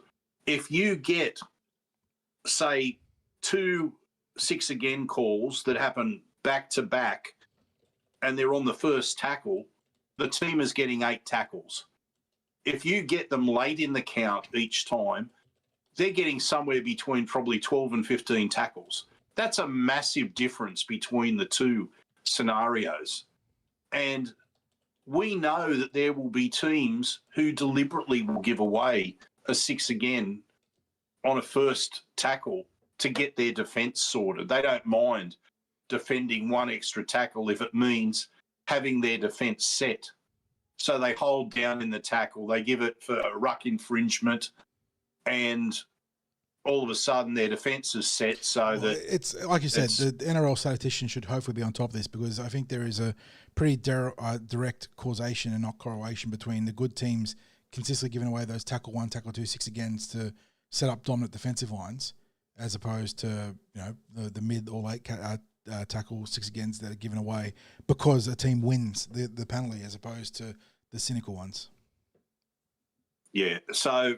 John, as I said, the schooner of reality is to the NRL administrators, because you are destroying, in my view, a game that everyone loved. And don't go pointing to numbers up and all this sort of stuff as a validation, because the fact remains that we're competing against games that are inferior to the NRL for a start. But you're worsening the product, and there are people out there who are really love the game of rugby league, and they're disillusioned about what they're seeing. There is people falling out of love with the present product, yeah. And they're watching it because they're trying to stay in love with the game, and they're hoping against hope that there's some rationalisation that will come about with the way that the game is being officiated under these rules, because it all keeps coming down to interpretations. We've seen the referees can put that arm away for the 6 agains in games. There's been games where they've gone nuts with calling the set restarts. There's been games where, like we saw with the Eels recently against the Bulldogs, where the match official had very little to do in the game, and the players were left to decide it. It was a great contest, John. Yeah, I'm saying, you could argue and say I'm saying it was a great contest because the Eels won. It was a great contest to watch. The physicality was there. The grind was there. The effort on effort plays. It wasn't this fast-paced, crazed game of Oztag that seems to permeate the game these days. Let's face it, the NRL has taken out a lot of the collision because they've been worried about the head injuries. Well, that's fine, but what they've introduced is a level of speed and a level of endurance that's way beyond what was meant to happen in the game. And when I say meant to happen, there are natural breaks in the game. Penalties, scrums, they've been taken out for the sake of creating a free-flowing game when the game was already relatively free-flowing. Those natural breaks gave players the opportunity to take a breath. And what we're seeing is unintentional tackles that are illegal tackles that are causing horrible injuries to players. No one's going out there to maim another player, but because they're fatigued, their technique falls down. There's lazier tackles that are made. Players are just using their weight to bring down a player, and they're ending up with hip drop tackles or something that's deemed to be a hip drop tackle. And there's hip drop tackles that are being penalised that aren't hip drops. They could have been if they landed on the legs. So they're being penalised for a poor technique, but the poor technique's coming in because they're gassed. They're absolutely gassed. The big bloke is being taken out of the game. Like, the really big bloke is being taken out of the game, John, unless you're a super fit athlete with great mobility, there's almost no place for you in the game these days.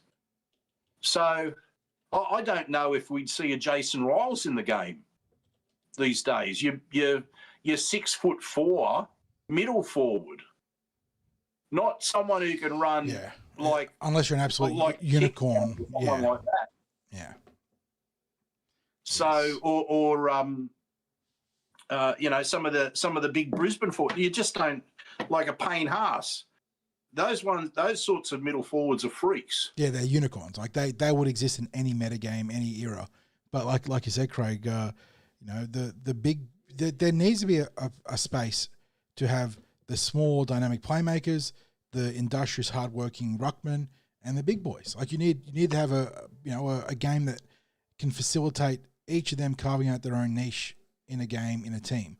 And we've gone way too far to putting fatigue into the game at the expense of really, really hurting some of the core player segments. And I don't know. It feels like we have to spend time arguing about this, not arguing against each other, arguing against the actual the state of the game right now every week, because it's getting so bad. It's so frustrating. Yeah, and we have to say we are people that love the game of rugby league. If we didn't love both the game and the club, we wouldn't do what we do. No. We wouldn't invest the time in covering pathways football or encouraging people to take up rugby league, take up the opportunities that help to created by Parramatta Leagues Club through their generous funding of junior rugby league to make it affordable for families. We wouldn't mention that all the time and try to get people to play junior rugby league because, if we didn't love the game, we wouldn't be saying that sort of stuff. It's just, I can't believe what it's becoming. I'm 65. I followed the game for 60 years. I'm finding it distressing what I'm seeing. It's still a better game than other codes that are out there, but I'm becoming disillusioned, John.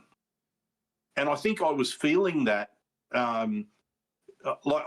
when we did the Instant Reaction podcast, I was nonplussed. And I thought maybe I was upset with Para in that, but I don't. On reflection, I wasn't. It was the game. It's what the game's become that I was disillusioned about. We had that oasis the week before too in the desert. We had that one game. Liam Kennedy, funnily enough, the referee that was dropped for blowing his whistles or making 27 calls against the Titans a couple weeks earlier, called a great flowing game. The ball was in play. There was fatigue, Craig, but there was also the opportunity for both teams to earn the right to ball play, to be competitive in the ruck. And there were more penalties than there were six agains, which is a throwback to the pre-COVID times, where infringements were penalised and it wasn't just touch football. And the Eels won, but the product itself was great. So we got that little respite, and then it was thrust back. And even in the first half, it was like tantalising because it felt like the game was flowing a little bit, missed calls and all. But in the second half, it was just six again, penalty six again. And the Eels, unfortunately, we talked about in the instant reaction, Craig, those momentum swings are going to come against you, and you need to find a way to minimise the bleeding. Like, you're going to concede points. That's just how it is right now. You talk about it, Craig, the rugby league eye test article you referenced a few weeks back, the amount of tries that are being scored off six agains and the six agains that lead to tries, like those two data points, is ridiculous, and it's probably even gotten worse as the season's gone on. And the Eels don't do a good job of minimising that. You're going to give away points, but when they should give away one try, they give away two. When they should give away two tries, they give away three or four. And that's unfortunately the reality of having so many injuries and such a young side and an experienced side right now. But also, again, I think it points towards some needs in recruitment to really solidify the middle and maybe get another strike player out wide to be able to not just minimise those swings against you, but then maximise them when they come your way. Yeah, and for people who aren't familiar with that Rugby League eye test article or have forgotten the stats that were brought up, it was for the first couple of rounds of the season, and it was 17% of six again sets resulted in a try. Now, you have to say 17% of them because you often get back-to-back six agains, but this was the telling stat with that. 64% of tries came off a 6 again. 64% of tries came off a 6 again call. Now, if that doesn't say that the 6 again call is choreographing the narrative of a game, I don't know what is. Because as soon as that ref calls 6 again, you know that there's, first of all, a 1 in 5 chance, or virtually 1 in 5 chance, that the try will come in that set. But you also know there's a good chance that the tries in the game, there's greater than 60% chance that the tries in that game are going to come from a 6 again call. So you literally, your heart's in your mouth every time there's that ref waves his arm, because, and we see it all the time, there's occasions in the red zone where they just keep waving their arm till the try's scored. It's like they've decided, well, this team's just deliberately infringing, so I'm just going to keep waving it until the try's scored, and then of course you have that inevitability. And because rugby league, the try scorers, they might just get the shits and send someone to the bin. Yes, and the other thing with rugby league is that it's one of those, aside from being 13 versus 15 men in the field and limited tackles versus potentially unlimited possessions of the ruck in rugby union, the big thing that separates the two codes is the scorers get the ball back, which in the older forms of rugby league, it wasn't too bad. There could still be momentum shifts and you could get blowouts. But in the present product where 6 agains are leading to these long strings of possession and this incredible extra load of fatigue, the scoring team getting the ball back often leads to a complete swinging of the needle to one way. And you see these insane 80, 90% possession swings in the space of 10 to 15 minutes, which is not good for the product. It's not good for the product. It's not good for any team. It obviously it is disadvantage of Parramatta Eels. It is advantage of Parramatta Eels, Craig. We've had in our wins this year, we've had some good runs of possession that have seen us have 80% of the ball in a 10-minute window. Like it's just not good. We talked about in the past, 6 agains in a vacuum, they make sense, like that you can rationalise why they would work. As executed, as we've seen in the last 5 years, it is not good. I would very gladly move away from him. And John, when that rule about the scoring team kicking off was mooted at the start of the season, I was dead against it.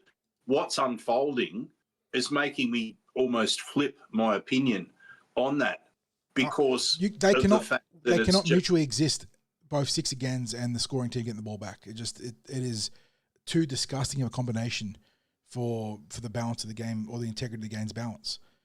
But again, and I know what people are going to say. I know what people are going to say, which is, if you don't want the 6 agains, don't offend. Like, just follow the rules. But the fact is, the players themselves don't know what they're being called for out there. They've expressed their frustration as well, and they're obviously in situations where sometimes they're advantaged, sometimes they're disadvantaged by the calls. They just don't like it. Whether they're advantaged or disadvantaged, they just don't like it, because the times when they are disadvantaged, they got no idea how to fix it because it's just a quick call. And the referee is supposedly telling them exactly what it is as they're calling it, but they're not able to hear it out there in the middle. And because there's no stoppage, there's nothing that they can do in the immediacy of that moment to rectify it. And then you end up with that string of calls that can happen. Anyway, John, there's not too much that we can do about it at the moment other than continue to whinge and hope. Hopefully there's others that will continue to whinge as well. Enough power to spoken to the truth. Exactly, Craig. Yeah. Yep. So let's get on to some other NRL topics. And what's that terminology where you take for taking delight in the misfortune of others? Schadenfreude. Yes. The Storm and the Dragons, John. Yes, they're well, look, it's almost just pity for the Dragons, but I imagine there's league-wide Schadenfreude going on with the Melbourne Storm. They've been sitting very high up in the tree or the apex pyramid of the NRL for a long time, and every year it felt like, post Cam Smith, post Billy Slater, post Cooper Cronk, with each of those legends of the game clocking off, it was like, this is the year Melbourne are going to trip up. This is the year they're going to start stumbling, and they never did. Cam Munster, Harry Grant, Jerome Hughes all emerging to help facilitate a second wave of talent there for Melbourne. But maybe 2026, is the year. Because, 5 games in a row now for Melbourne? They've had 50 points put in by the Warriors. Craig, we talked about Flanagan being bereft of ideas in the presser. I'm not saying Bellamy's bereft of ideas. Is it 6 games? Is it 6 games? Is it 6 games? They won 2. They won 2 games against us and against the Dragons, and it's now round 9. So it's 6 games. It's a 6 game. Oh no, it's not a 6 game losing streak. It's a 6 games lost, 5 game losing streak because they played the Dragons in round 3. Is that right? Let me just double check this. No, round 2. They played them in round 2.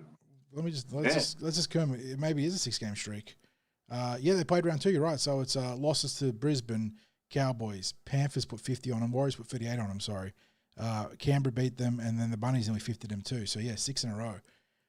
And Craig Bellamy it's like the first time I think he's actually been the well starting to be a little bit dry for him. And I don't know. There's been so many rumors about when he's going to hang it up. Is this the year? Is this really? He stepped down from his role as New South Wales advisor, trying to redouble his efforts on Melbourne. But they. Look, I don't think he'd step away. I don't think he'd step away from a failed season, and it's not a failed season yet. And I'm not going to get too cocky because we have to play them in Magic Round. Well, that's unfortunate scheduling. That may be. Yeah. That may be the catalyst. The panacea, the get right game. Yes, I know. Yeah, I know. Yeah. But John, I felt at round 1, I felt like a complete idiot because I tipped Melbourne to miss out on the finals, and I doubled down with tipping the Sharks to miss out on the finals as well. And my tipping means nothing, especially when I see where I'm sitting in the tipping competition. I'll use the ridiculous results that we're having this year as my excuse for where I sit in our tipping comp. But it might be proven that I was right with the Storm missing out on finals football, because you have to think to yourself, there will come a point where if they don't start registering wins, it's going to be a long road to, or starts to become mathematical about whether they qualify for finals football. And there's very little that you're seeing from them where they're able to compete against a top team or a top 8 team, a potential top 8 team. They are really, really struggling in some of the basics of rugby league. Now, you said about there's almost pity territory with the Dragons, and I think the Dragons were lucky last week against the Roosters because the Roosters started to get a little too extravagant with how they were trying to score, what they were doing in attack, where if they just went through the hands, they would have easily got to 80 points, which would have truly been a poor outcome for the Dragons. And again, it's not helped by the current state of the game and the way the game's played, but I think they were probably most benefited by the Roosters trying to get a bit too fancy. Very, very cute with their football. Points. Yes. Second and third tackle and things like that. But, John, where would we be without the Dragons losing? Because we wouldn't have that JC and his videos, which I thought went to new levels last week when you were talking about what the Dragons following the team was like, and he compared it to a marital situation and walking in on something that you wouldn't want to walk in on. And, watching him lose his mind on a weekly basis is almost becoming must watch. And there's a part of me that doesn't want to see the Dragons win at all, because I look forward to watching his videos.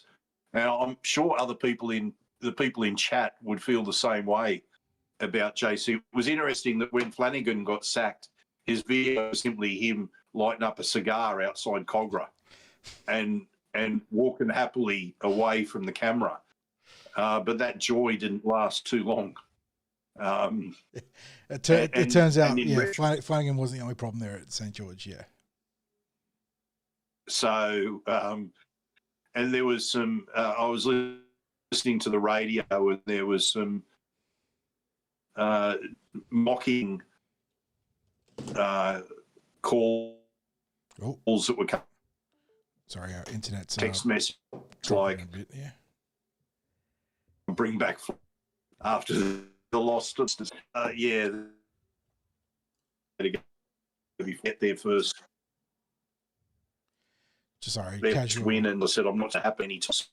Casual 5,000 ping on Discord right now. Sorry, too much. John, moving on. You're having a few. Yeah, got some lag on Discord, so we move on. I think you're gonna flag the PNG Chiefs now. Yeah, I'm getting you through now, John. Okay, I'm getting you through now, so that's a lot better.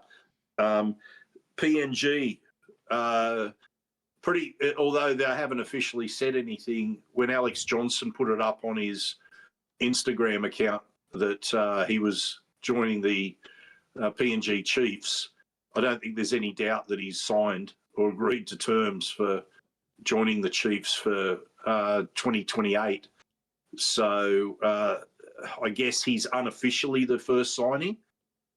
And then on the back of that, the strong rumours about Jerome Luai being signed before the end of this month. Is it the end of this month, I think, that he's technically a free agent to sign elsewhere, even though it's for 2 years or 18 months down the track? Yes. But is this going... will he be the first marquee signing? We can say Alex Johnson is the first quality signing, or the first signing, the first quality signing.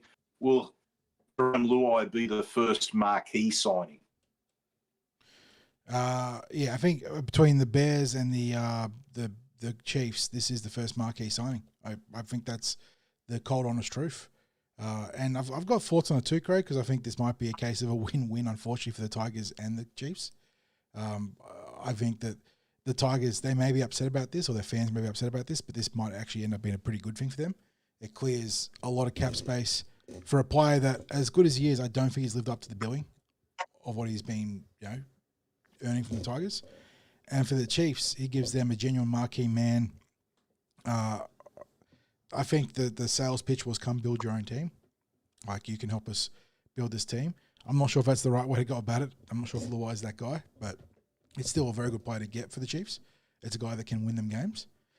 And as opposed to the Bears, who've gone about the roster building bottom up, like they've gone and got solid guys to fill out the early parts of the roster, but haven't found their marquee man to build around, the Chiefs get a pillar to build around and use as a recruitment, sort of magnet for other players. So I think it's a case of a good get for the Chiefs. Even if you think that Luai's a bit overrated, I think it's still a good get. They've got to, go out and be aggressive. They've got a guy now that can help them win games. John, the one thing that Luai brings is attitude. I don't like his attitude, but he brings like arrogance. He transfers Panthers to the Tigers in a way, like there's elements of the way the Tigers after they score a try. There's almost a direct copy of how the Panthers score these days, business as usual. There's almost times when I look at it. Sorry, Craig, you're just like it's unintelligible with my connection. Almost like hand control. Euphoria is the right word, but controlled joy that's there when the Panthers score their tries nowadays. And I think back to yesteryear when Luai and Taruva were there and carrying on, and a couple of other cohorts. There's not quite as much to dislike about the Panthers celebrations these days. I find it in the Tigers celebrations now. I don't think it's a little bit over. I don't think it's a coincidence that Taruva and Luai and whatnot are there and they're layering it up, as opposed to where the Panthers were a few years prior. Yeah. Look, and obviously when they're on your team, a lot of people love it. When they're against you, you hate it. I imagine that. Of course. If and when Luai starts doing that kind of layering up against the Tigers and they meet as Chiefs and Tigers, they're going to be hating that as well. But yeah, look, I will say, Luai is a little bit overrated in the context of his contract to his on-field performance, but he's still a very good player, Craig. That is easily the biggest fish. Oh, look, the Panthers premiership in 24. I thought he was probably the key player in their campaign. The final most recent one. Cleary was injured so often, and whilst he was not a key player in the grand final that year, his work through the year, I thought he became ultra consistent in that season. Last year, not so consistent for the Tigers, and you saw that reflected in the Tigers' performance last year.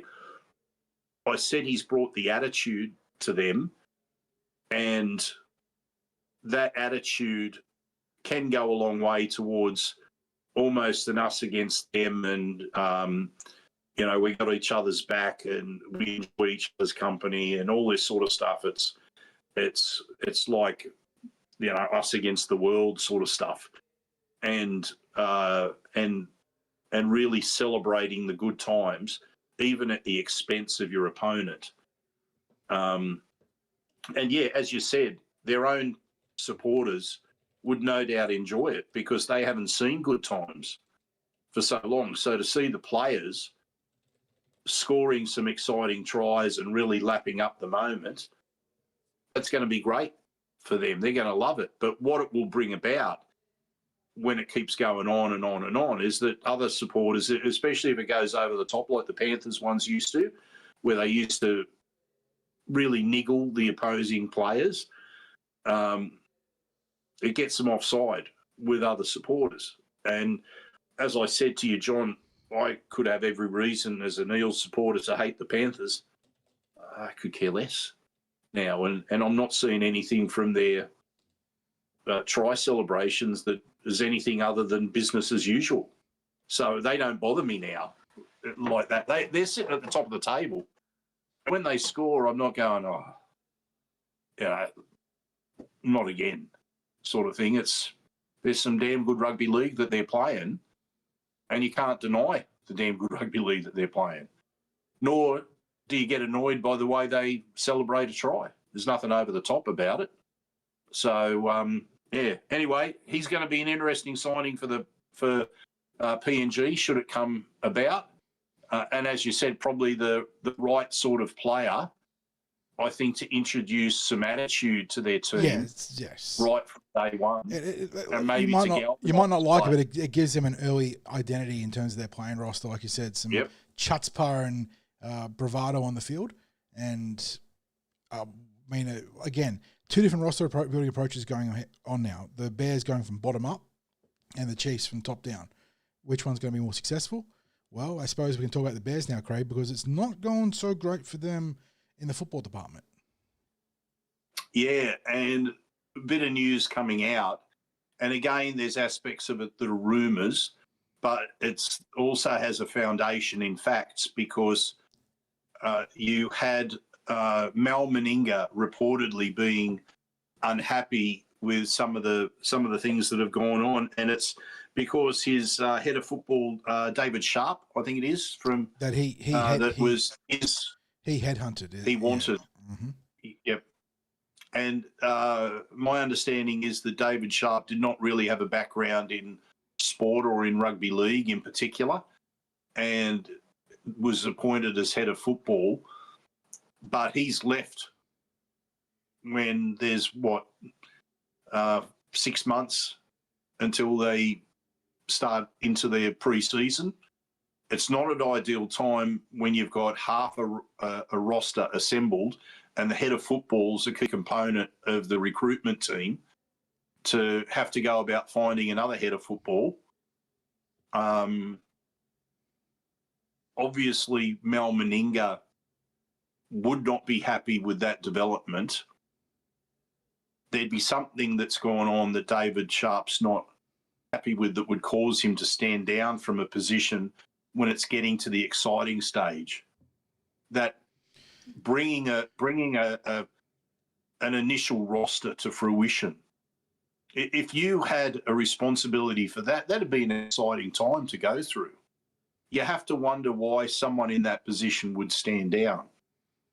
You can't begin to speculate what on earth it could be. There's been speculation from media sources that there's been issues with the North Sydney side of the venture and their attempted influence.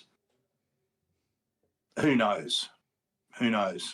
But I think the journos have said, or it was reported on, I think it was the Channel 7 program last night, that their football operation itself, in terms of the business side of it, is going great guns.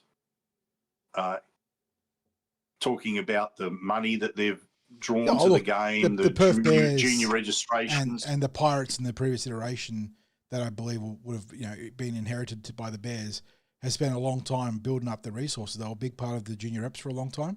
Harold Matthews and SG Board, they've been building the membership for a long time. And again, Perth Bears, not to be confused with Bears Perth. And yeah, it's no surprise that financially. I mean, we talked about there should be some sort of crossover promotion there. Have a Bears Perth round and have fun with that. But the reality is that they've been putting a lot of work into the groundwork of building the club up from the bottom to the top. But that's a huge, in terms of long-term viability, that's probably the more important aspect of it, Craig, is having membership and player involvement rates and participation rates going as high as possible in being a one-city team or a one-team city. But the reality is right now that, and Neil, the bastard, stole my talking point in chat, but I know Mal had success at Origin for Australia, Craig, but we've talked about in the past about how stacked that team was and how they could have coached themselves. He's also got a history of walking away from things pretty, like not even preempted. Obviously, his political career that lasted a minute. And we had reservations about his appointment as a coach from the get-go. He was very much done as a figurehead appointment to facilitate or leverage all his connections to representative players. That hasn't panned out. They overlooked, and look, it's not just a pro Brad Arthur campaign from us here, Craig, even though we both thought that BA would have been a great fit for the Bears. There were other coaches overlooked too that could have done a better job in the context of being far more in tune with the modern game and the ability to either rebuild or build a roster and overcoming all the challenges that come with that territory. But Mal's not that guy. And if you wanted him as a figurehead appointment, he could have been your figurehead GM of football or special advisor to the football department or whatever you wanted to make him. He didn't need to be the coach. They've put themselves into this situation. And now they've got to find a way to, with a guy that's not anywhere near a proven club coach, a clubland coach, do the hardest thing possible in the NRL, which is build from scratch. And they've done an okay job of recruitment thus far. I like their, while I am critical of a lack of marquee man steal, Craig, I do like their bottom to top roster building approach. They've filled out their squad of a lot of guys that can be solid contributors. But there is still no pillar to build around. And they have a coach that I have zero confidence in being able to manage the roster on a weekly basis and execute a long-term vision in roster building. So if you're talking to me about who I'm backing right now between the Bears and the Chiefs, I'm going with the Chiefs right now. I feel like even though they've only gotten a couple of signings on board, obviously, and unfortunately, the tax-free stuff is a real, like it's a can of worms. Obviously, it benefits them, but it makes it so hard to project recruitment ability because $1 million on the Bears, sorry, $600,000 on the Bears is pretty much a $1 million contract anywhere else because it's tax-free. So that's a huge recruitment. Yeah. Like theoretically, Craig, the Bears should be able to build an incredibly competitive roster because their selling point could be, we're going to pay you slight overs on the market, not big overs. We're not going to give Jerome Luai $1.5 million to trump his Tigers deal. We're going to give Jerome Luai... Sorry, you mean the Chiefs? The Chiefs. We're not going to give Jerome Luai $1.5 million on the cap. We're going to give him $1 million on the cap because $1 million on our cap is it's close to about $2 million on the NRL open market because they're tax-free or majority tax-free. I'm sure there's something that will be processed there. But it is a huge recruitment advantage in that regard. So I would not be surprised if when all is said and done, the Chiefs emerge with a shockingly competitive roster. And if that's the case, then how long does they keep that advantage? Well, I agree. Like that, I would not put that. I think a lot of it depends on how competitive and how viable they are in the initial seeding, Craig, like the first few years. If they hit the ground running, I don't think you can extend full tax immunity beyond 5 years.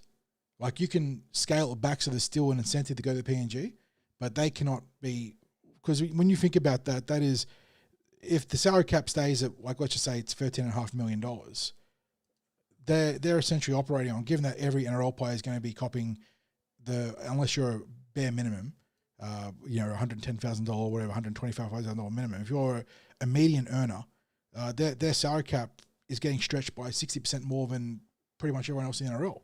So their 13.5 cap goes, up to, it's nearly it's over a $20 million cap in effective terms.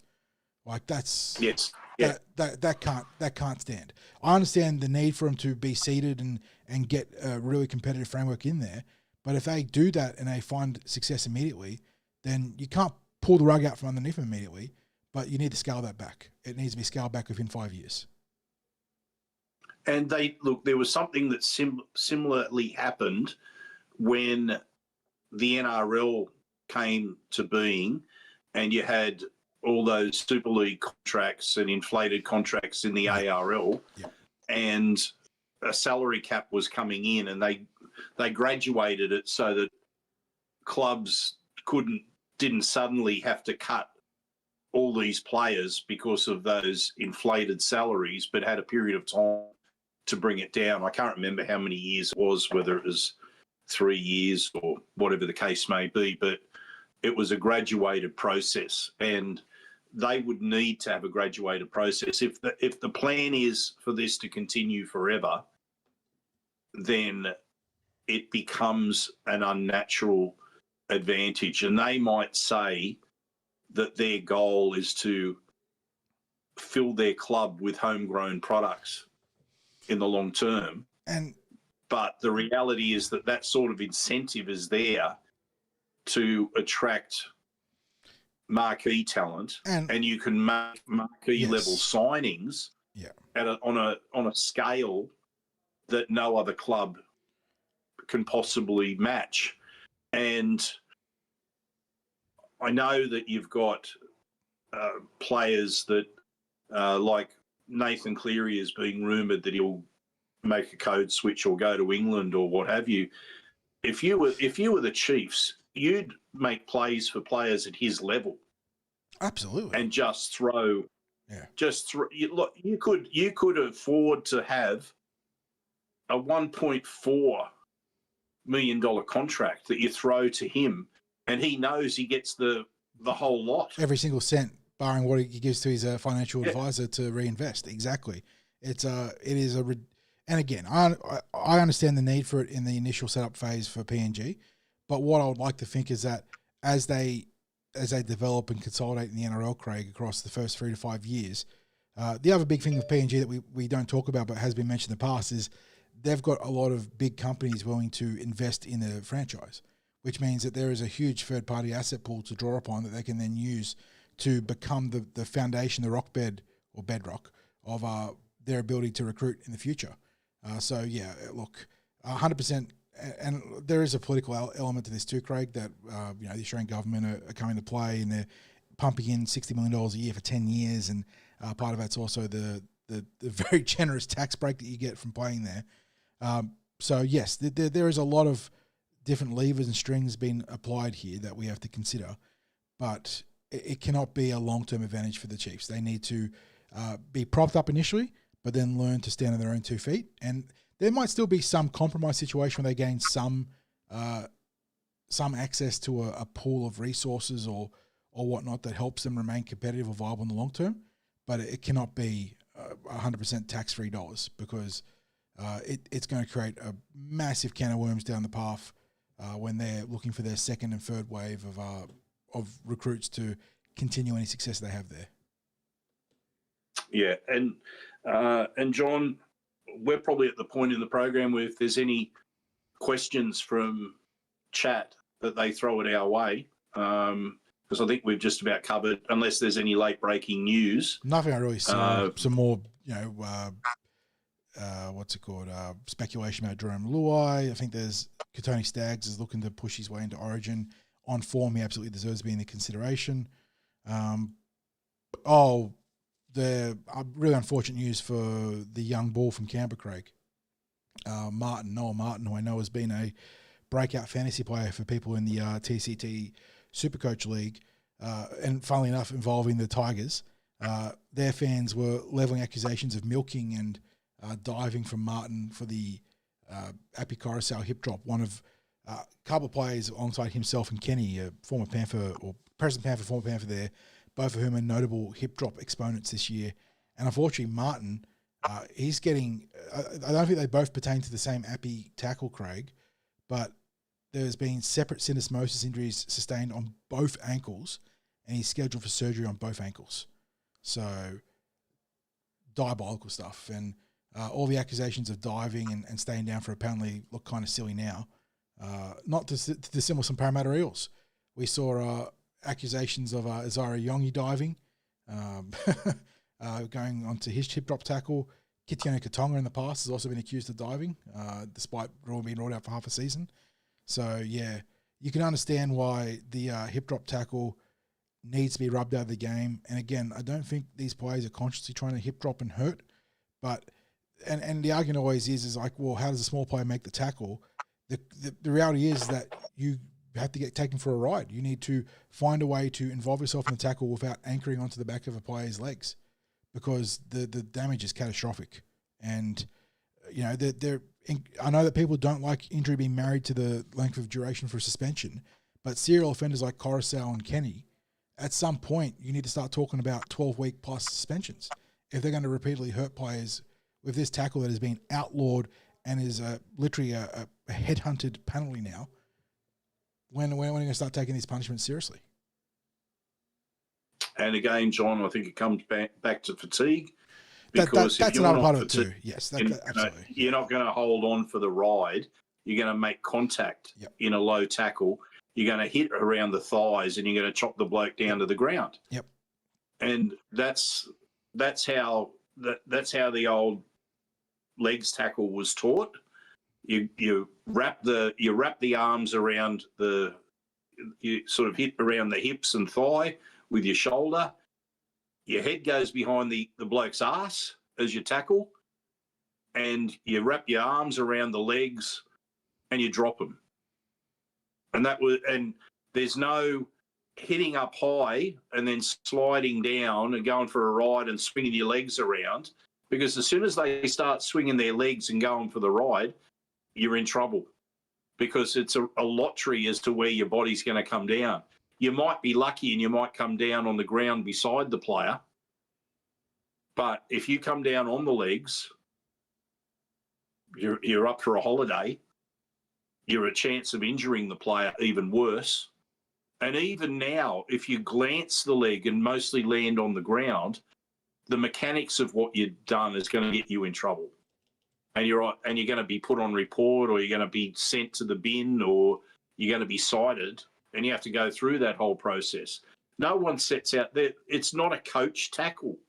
There is never a time, I've never seen a hip drop tackle executed in an opposed session at training. Never.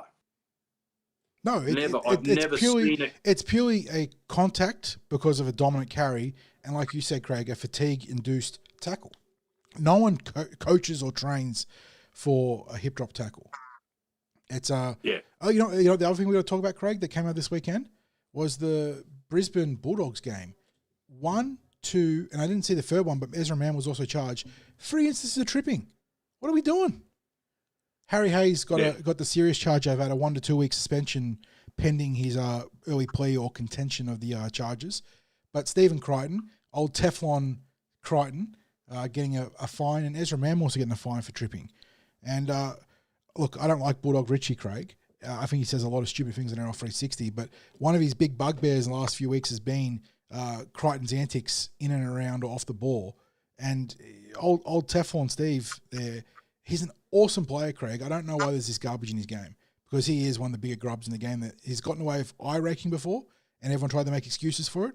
He's gotten away with tripping this week, and people trying to make excuses for it. He does a lot of grubby shit in the game that a player of his caliber doesn't need to have in his kit bag. Yeah, and again, it's no coincidence that I don't have as many issues with the Panthers now that certain players have left their club and are playing elsewhere. He's an awesome player too, like one of the top 2 or 3 centres in the game. I've got Herbie above him holistically, but Crichton's an awesome defender and can certainly, have a devastating carrying in him. But there's so much garbage in this game, mate. It sucks to see.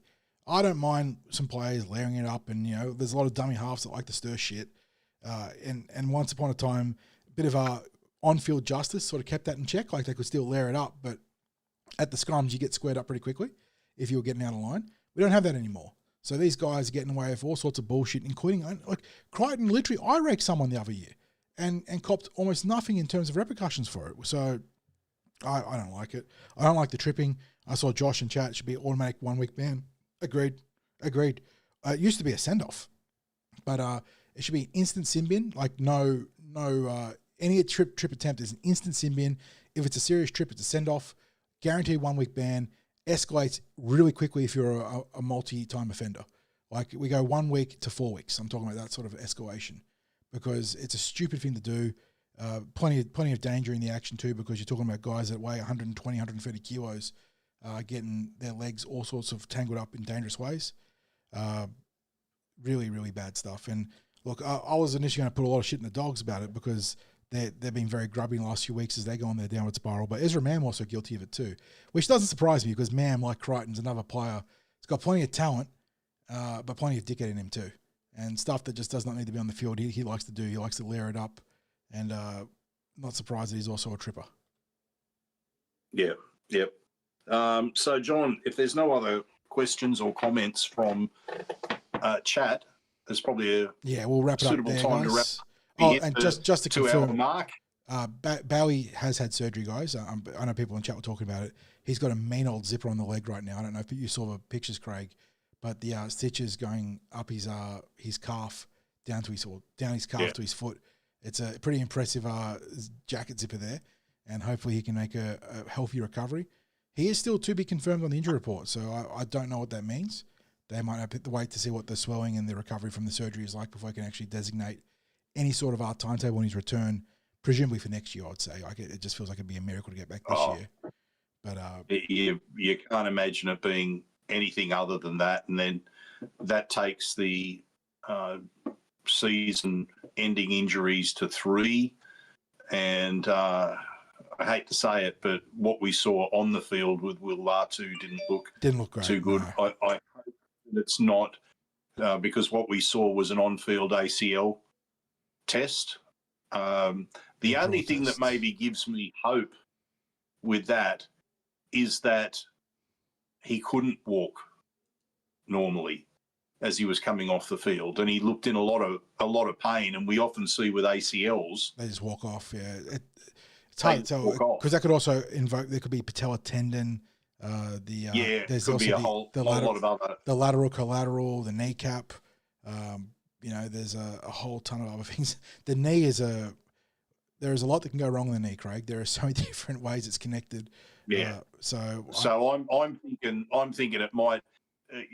The reasons to not think it's an ACL, but you're actually saying, well, it could be additional to an ACL, which is causing the problems, and that was pretty much what happened for Matt Dury.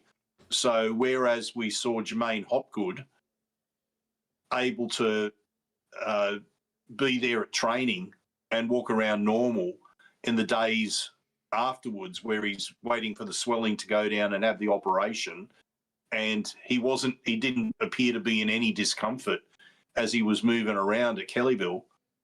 He was in a bit of discomfort after the operation, but he explained to me that his was a straight ACL. Matt Dury had a few other issues with his, so Matt was not so free in his movement before the operation, and he may well have a longer recovery time. So we'll see what happens there. But anyway, John, I think that's, as I said, a good time to wrap it up. So thank you for your input, especially given the technical problems that we were having. And I was getting messages. And I was getting messages that it was actually me that was dropping out quite a lot. My Discord connection. Oh, yeah. It appeared like you were dropping out because my Discord connection was going to 5,000 ping intermittently. So, it looked like it was you. It was actually me.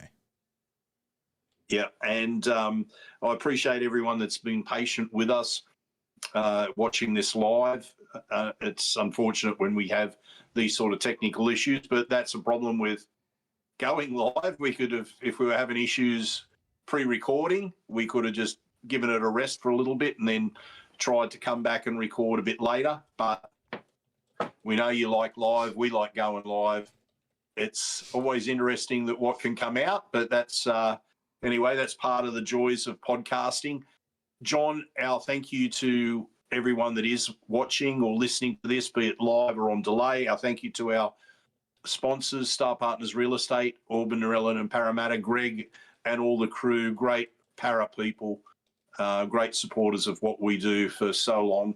To Parramatta Leagues Club, the home of the Eels. Also, don't forget the Paradise Cafe that's there up in the Centre of Excellence at Kellyville as part of the Parramatta Group. And your Parramatta Leagues Club membership discount applies to the cafe. Not everyone knows that, so need to pass that around because people have been caught by surprise and haven't handed over. If you're up for a big day on Saturday, Craig, you've got the double header out at the Centre of Excellence, so a great chance to tap into the menu on the Paradise Cafe. Well, if they're open on the Saturday, they're normally a Monday to Friday, so you can go there, but they do open when there are multiple matches there on a Saturday or special events. But Monday to Friday from early, I think it's around 7 o'clock through till 3:30, even if there's no Eels training. It's just a great cafe because you've got a great menu, you've got the balcony outside overlooking all the fields, plenty of parking. What more do you want from a local cafe in the Hills District? So get up there, enjoy that, and we'll see you in Parramatta Leagues Club on Saturday before the game. We'll have to finalise the time, but it will be on somewhere around 3 to 3:30, around that. We'll get the socials up to let you know exactly what time and who our guest will be. Maybe it'll be Mortz, John. Maybe. He was the surprise. It was the bonus act available against the Dogs. He might be the full-time act against the Warriors on the weekend. He could be.